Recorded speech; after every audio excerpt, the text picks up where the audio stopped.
સૌએ જાણવું જોઈએ કે જે કોઈ ભક્ત સોમવારનું વ્રત કરવા ઈચ્છે તેમણે વ્રત શ્રાવણ મહિનાના પહેલા સોમવારથી શરૂ કરવું જોઈએ.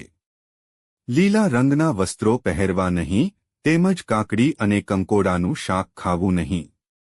આ દિવસે સવારે વહેલા ઉઠીને નાહી ધોઈને ભગવાન શંકરના ચરણોમાં પંચ બેલપત્ર સાથે પૂજા કરવી.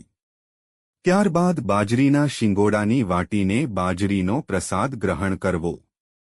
નૈવેદ્યમાં મૂકેલી બાજરી ગાયને ખવડાવવી તથા ગાયનું તુલસીપત્ર સાથે પૂજન કરવું.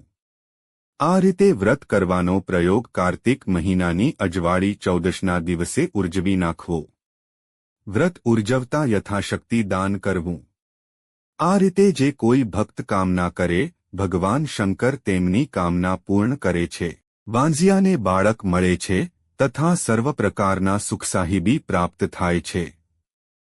આવક ન વધે, ધનનો મોટો પડીકો ન હોય, તેઓને ઘરે ભિખારીઓ આવ્યા હોય, ઘેર ઘેર ભિક્ષા માગી લાવ્યા હોય તો પોતે અને પોતાની પત્નીનું પેટ પૂરું કરે.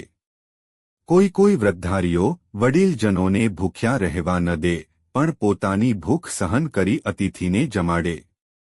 એકવાર તેમના આશ્રમે સાધુવેશમાં ખુદ ભગવાન શંકર જઈ ચડ્યા. પોતાને ભક્ત માનીને તેમને સાંભળવા. સાધુએ કહ્યું, સંધાવી સાધુ મહારાજ તમે કહો. હે બ્રાહ્મણ, તારી નિર્ધના દૂર કરવા તું વિધિપૂર્વક ભક્ત થઈને સોમવારનું વ્રત કર જેથી તારું દુઃખ દૂર થાય. ભગવાને શંકરે તારા પર પ્રસન્ન થઈને આ વ્રતનો આરંભ શ્રાવણ માસના પહેલા સોમવારથી કરવા અને 3.5 મહિના શુદ્ધ થઈને આ વ્રત કરવું. દરેક સોમવારે તમે પંચ બિલ્પતર સાથે પ્રભુ મહાદેવની પૂજા કરો અને પ્રસાદ ગ્રહણ કરો. નૈવેદ્યમાં મૂકેલી બાજરી ગાયને ખવડાવવી. તે રીતે કાર્તિક મહિનાની અજવાળી ચૌદશ આવે ત્યારે વ્રતનું ઉર્જવું. દરેક મહાદેવજીનું પૂજન કરી યથાશક્તિ દાન કરવું.